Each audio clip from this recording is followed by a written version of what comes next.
білім және ғылым министрлігінің қарамағындағы жанындағы ғылым қорының осы ғалымдарға көмек ретінде осындай гранттық конкурс арқылы осындай көмек беріп, елімізде көптеген осындай мекемелер, шағын мекемелер, зауыттар, фабрикалар ашылып жатыр. Оны біз бәріміз біліп те, көріп те, куәгер болып жүрміз. Сондай бір жетістіктердің бірі ол бүгінгі біздің осы түйе етін терең өңдеу арқылы, оны осы консерві түрінде терең өңдеу, ұзақ мерзімді сақтау амалдарын, технологиясын енгізудің біздің Қазақ ұлттық аграрлық университетінің ғалымдарының және де бизнес өкілдерінің біргелесіп жасаған осындай бір үлкен тамаша бір зауытының ашылуында салтанатты осындай жиын болып жатыр. Әрине бұл зауыттың болашағы үлкен деп санаймыз біз. Себебі бұл өнім ары қарай осындай зауыттар біздің осы еліміздің көптеген аймақтарында ашылады және де ары қарай дамиды, экспортқа арналған өнім шығады деп біз сенеміз. Я буду краток. Большое вам спасибо за то, что вы разделяете нашу радость.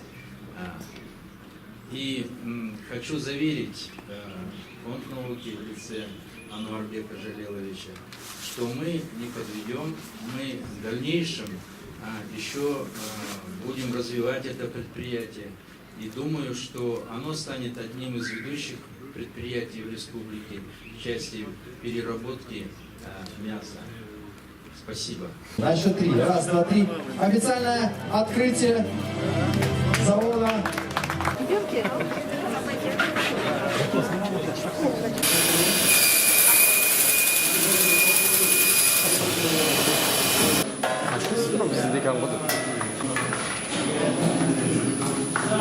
Из него выливается вода.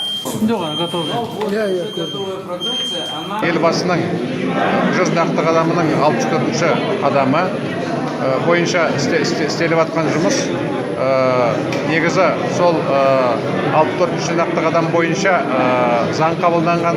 Ол заң мынау ғылыми жұмыстарының нәтижелерінің комиссиясы туралы заң бойынша біз ғылымы қоры біздің министрлікпен оператор болып тағайындалған 2016 жылы. Содан бері міне 3 конкурс өткіздік. 3 конкурстың міне нәтижелерін көріп отырмыз қазір.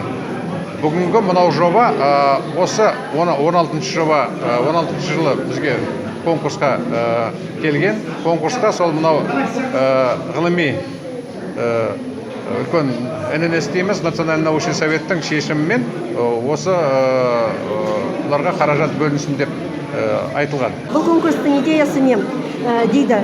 Ғалымдарды стимулировать ету. Яғни ғалымдардың өзінің жасаған еңбектерін, мынандай фундаментальный жұмыстардың бәрін үйге шығару, оны ары қарата коммерциализация етіп, өндіріске шығару.